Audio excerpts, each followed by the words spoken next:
नमस्कार, आप live cities देख रहे हैं। मैं हूं जय शुक्ला। बीपीएससी शिक्षक भर्ती की परीक्षा में क्या बहुत बड़ा खेला हुआ है? बीपीएससी शिक्षक भर्ती की परीक्षा में क्या बहुत बड़ा झोल हुआ है? क्या फर्जीवाड़ा इतना हुआ है जिसका खुलासा अब जब हो रहा है तो लोगों को यकीन नहीं हो रहा है? अब देखिए ना, बड़ी खबर हम आपको बताने आए हैं और बड़ी खबर बीपीएससी शिक्षक भर्ती परीक्षा से ही जुड़ी है। आपको पता है कि पिछले दिनों कई फर्जीवाड़े की खबर सामने आने के बाद यह तय किया गया था कि अब फिर से सत्यापन किया जाएगा, और अब जबकि थंब इंप्रेशन का सत्यापन शुरू हुआ है तो ऐसे में कलई खुलने लगी है, पोल खुलने लगी है इस परीक्षा की और परीक्षा में शामिल फर्जी शिक्षकों की। किस प्रकार की धांधली और किस प्रकार का फर्जीवाड़ा हुआ है वो आप अगर इस पूरी खबर को सुनेंगे तो बखूबी समझ पाएंगे कि देखिए हम कहना क्या चाहते हैं। अब बिहार में शिक्षकों की नियुक्ति प्रक्रिया में के पाठक के शिक्षा विभाग और बीपीएससी के कड़े इंतजाम के बावजूद फर्जीवाड़े का मामला सामने आ रहा है। हालांकि इन बीपीएससी पास शिक्षकों की कारगुजारी से शिक्षा विभाग चौकन्ना हो चुका है और अब तक सूबे के 3 जिलों में फर्जी शिक्षक मिले हैं। कई शिक्षक तो ऐसे हैं जो योगदान के बाद से फरार हैं। इन शिक्षकों को विभाग द्वारा भगोड़ा शिक्षक करार दिया गया है। ऐसे में फर्जी शिक्षकों की संख्या बढ़ाने की संभावना को देखते हुए विभाग ने एक तकनीक अपनाया जिसके तहत थंब इंप्रेशन के माध्यम से रीवेरिफिकेशन किया जा रहा है, जो हाल ही में यानी प्रथम चरण में बीपीएससी से पास होकर बतौर शिक्षक बहाल हुए हैं उनका हो रहा है। अब यह भी जान लीजिए कि पहले चरण की नियुक्ति परीक्षा में 1,20,000 शिक्षकों का चयन हुआ। दूसरे चरण में नियुक्ति का रिजल्ट आने के बाद काउंसलिंग की प्रक्रिया चल रही है।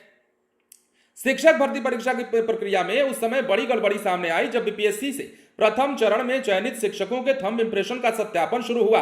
अब देखिए, मुजफ्फरपुर की ही हम बात कर लेते हैं तो यहां भी जिला शिक्षा कार्यालय में थंब इंप्रेशन के सत्यापन के लिए भीड़ जुटी रही। कुल 167 शिक्षकों का थंब इंप्रेशन का सत्यापन किया जाना था, लेकिन इनमें से 3 शिक्षक उपस्थित ही नहीं हुए। लेकिन इनमें से 3 शिक्षक जब नहीं आए, इसके अलावा बीमारी का बहाना बनाकर भी कुछ शिक्षक भाग खड़े हुए, जिसके बाद शिक्षा भवन कार्यालय में हड़कंप मच गया। वहीं इसके बाद विभाग ने थंब इंप्रेशन से बचने वाले शिक्षकों पर सख्ती भी बढ़ा दी है। तो 46 शिक्षकों का, ऐसा मतलब 46 टीचर्स ऐसे हैं जिनका थंब इंप्रेशन नहीं हो सका है। मुजफ्फरपुर की हम बात कर रहे हैं, जिसमें 32 शिक्षकों का थंब इंप्रेशन सत्यापित नहीं हुआ।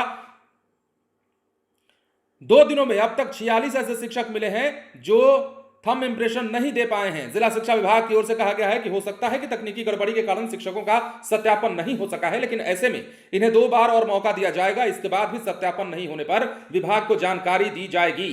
तो जांच के दौरान जो है बहुत सारी चीजें पाई जा रही हैं।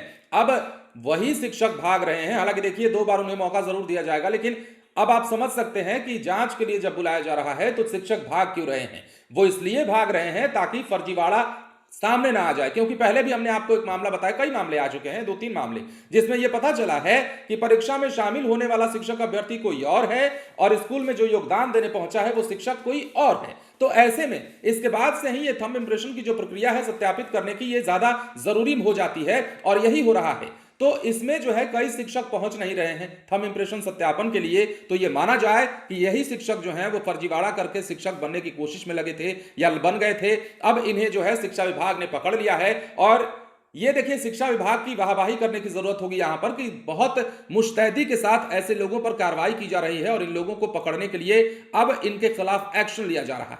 देखने वाली बात है कि आगे क्या तस्वीर निकलकर सामने आती है, क्योंकि अभी पिक्चर बाकी है और अभी यह साबित होना बाकी है कि शिक्षक भर्ती की इस परीक्षा में किस प्रकार से धांधली हुई है, किस प्रकार से फर्जीवाड़ा हुआ है। बने रहें लाइव सिटीज के साथ। धन्यवाद।